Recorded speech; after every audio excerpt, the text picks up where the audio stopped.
রাজনীতিবিদরা হাত মেলাচ্ছে আর বিপ্লবীদের ফাঁসির দড়ি এগিয়ে আসছে। নিজ ভেরিফাইড ফেসবুক প্রোফাইল থেকে এমনই এক পোস্ট করেছেন বৈষম্য বিরোধী ছাত্র আন্দোলনের আহ্বায়ক হাসনাত আব্দুল্লাহ।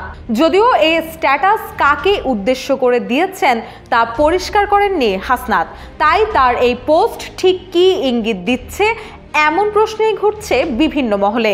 নেটিজেনদের ধারণা, বঙ্গবন্ধুর ছবি নিয়ে রুহুল কবির রিজভীর মন্তব্যের জের ধরেই হাসনাতের এই পোস্ট।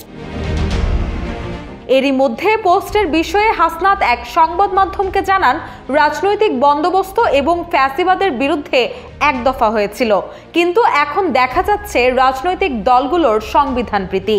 হাসনাত আরো বলেন, মুজিবের ছবি সরানোর কারণে আমরা দেখলাম গেল 16 বছর ধরে গণতন্ত্রের জন্য এই সংবিধানের বিরুদ্ধে আন্দোলন করা একটি দলের মাঝে এখন একটা প্রীতি দেখা যাচ্ছে। দেখলাম তারা একটা বক্তব্য দিয়েছে, শেখ মুজিবের ছবি সরানো ঠিক হয়নি, এমনকি মোস্তাকের সঙ্গেও তুলনা করা হচ্ছে। মোস্তাক এই কাজ করেছিল। এই বিষয়গুলো খুবই দুঃখজনক। এছাড়াও রাজনীতিবিদরা অগ্রজ এবং অনুজের মাঝে বিভাজন তৈরি করছে বলেও মনে করেন হাসনাত।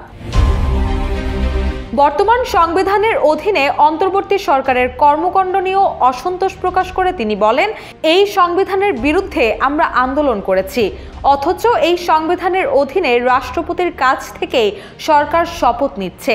এই বিষয়গুলো কোথাও না কোথাও বিপ্লব বা গণ অভ্যুত্থানের স্পিরিটে ঘাটতি তৈরি করা হচ্ছে। এর আগে নিজের ফেসবুক প্রোফাইলের ছবি লাল করে শেষ হয়নি যুদ্ধ লিখে পোস্ট করেছেন বৈষম্য বিরোধী ছাত্র আন্দোলনের এই আহ্বায়ক।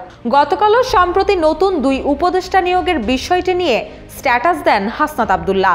ওই স্ট্যাটাসে তিনি লেখেন, বশির ফারুকীকে উপদেষ্টা করার প্রতিবাদে সভা থেকে গ্রেপ্তার করার ঘটনা চরম ফাইজলামি, এগুলা ভণ্ডামি। আপনারা হাসিনা হয়ে ওঠার চেষ্টা করেন না। হাসিনার এই থোড়াই কেয়ার করছি, উৎখাত করছি। আপনারা কোন হনু হইছেন? এদিকে গেল রোববার অন্তর্বর্তী সরকারের উপদেষ্টা হিসেবে সদ্য শপথ নেওয়া মাহফুজ আলম রাষ্ট্রপতির বাসভবন বঙ্গভবনের দরবার হল থেকে শেখ মুজিবুর রহমানের ছবি সরিয়ে ফেলেন।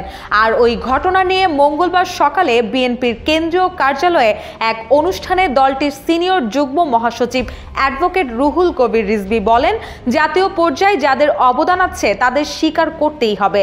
তাই তিনি মনে করেন বঙ্গবন্ধুর ছবি সরিয়ে দেওয়াটা ঠিক হয়নি। তবে কিছুক্ষণ পরই নিজের ওই বক্তব্যের সংশোধনী দিয়ে আগের বক্তব্যের জন্য দুঃখ প্রকাশ করে এক বিবৃতি প্রকাশ করেন।